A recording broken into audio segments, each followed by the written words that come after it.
আসসালামু আলাইকুম। কেমন আছেন সবাই? আলহামদুলিল্লাহ আমি অনেক ভালো আছি। ভাদ্র মাস শেষ হয়ে গেছে, আশ্বিন মাস পড়েছে। আশ্বিন মাসে নাকি গা শিনশিন করে।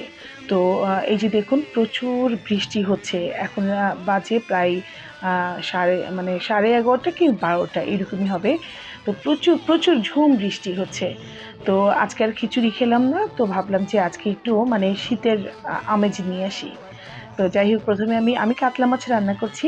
আর এখানে আমি মাছের পিসগুলা সুন্দর করে মানে হলুদ লবণ দিয়ে একটু এপিট-ওপিট করে ভেজে নিলাম। আর এখানে দেখুন আলু নিয়েছি, একটু ভেজে নিলাম। ৩-৪ টা আলুও নিয়েছি। আর তারপরে ওই কড়াইতে আমি একটু তেল দিয়ে দিয়েছি পরিমাণ মতো। আর দিয়ে দিলাম ফোড়নে দিয়ে দিলাম জিরা আর তেজপাতা। দিয়ে আমি ৩-৪ টা পেঁয়াজ কিন্তু সুন্দর করে গোল্ডেন মতো করে ভেজে নিয়েছি। ভেজে নিয়ে আর মসলাটা দিব খুব হালকা। আদা, জিরা, পেঁয়াজ, রসুন সবগুলোই আমি হাফ চামচ করে দিয়েছি। দিয়ে একটু কষিয়ে নিচ্ছি। আর পরিমাণ মতো লবণ দিয়ে দিলাম। দিয়ে আদা রসুনের গন্ধটা চলে গেলে এর ভিতরে মানে গুঁড়া মশলাটা দিয়ে দিচ্ছি। তো এখানে গুঁড়া মশলার ভিতরে ১ চা চামচ হলুদের গুঁড়ো আর হাফ চামচ ধনিয়ার গুঁড়া। এই দিয়ে ব্যাস আমি কিন্তু আর কোনো মশলা দেবো না। এখন মশলাটা সুন্দর মতো এখন একটু, একটু পানি দিয়ে কষিয়ে নিচ্ছি। আর ৪-৫ মিনিট কষানো হয়ে গেলে আমি এর ভিতরে সবজিগুলো দিয়ে দিচ্ছি। শিম আর আলু দিয়ে দিলাম। মানে শিমটাও খুব ভালো ছিল। একটু মানে মানে বিচি, বিচি এলা শিম। তো যাই হোক এর ভিতরে দিয়ে দিলাম। আর ফ্রিজে ছিল সেই গত বছরের কুমড়ো বড়ি। তো এইটাও কিন্তু দিয়ে দিলাম, হ্যাঁ? মানে বললাম না যে পুরো একদম শীতের আমেজি নিয়ে এসছি।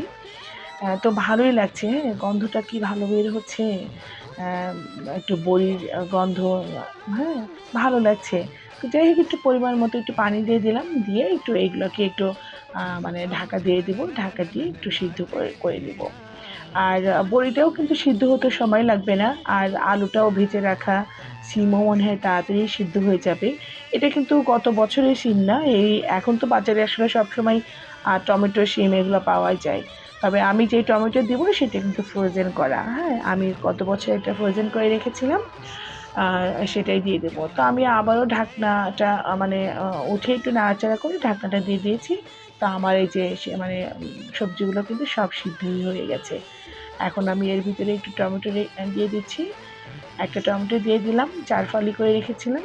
আর ওটা দিয়ে দিলাম। দিয়ে আমি মাছগুলো দিয়ে দিচ্ছি। দিয়ে সুন্দর করে ২-১ মিনিট একটু কষিয়ে এর ভিতরে পানি দিয়ে দিব পরিমাণ মতো, হ্যাঁ?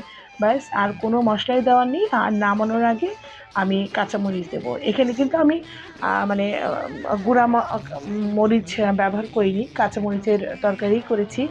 আর যেহেতু আমার বাচ্চারা খাবে আর সবজি-টবজি দিয়েছি, বাচ্চাদেরকে তো অবশ্যই খাওয়াবো।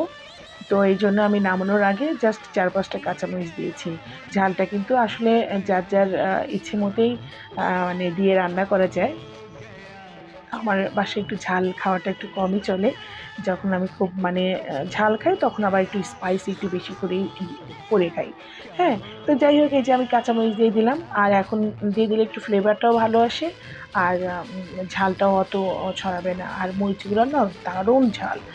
তো যাই হোক আমার রান্নাটা কিন্তু অলমোস্ট রেডি হয়ে গেছে। আর আমার এই ভিডিওটা যদি আপনাদের ভালো লেগে থাকে For more অবশ্যই like, entertainment, comment, share log করবেন। on and আর আমার subscribe জন্য to বেশি, বেশি দোয়া করবেন। আল্লাহ হাফেজ। www.youtube.com/venus.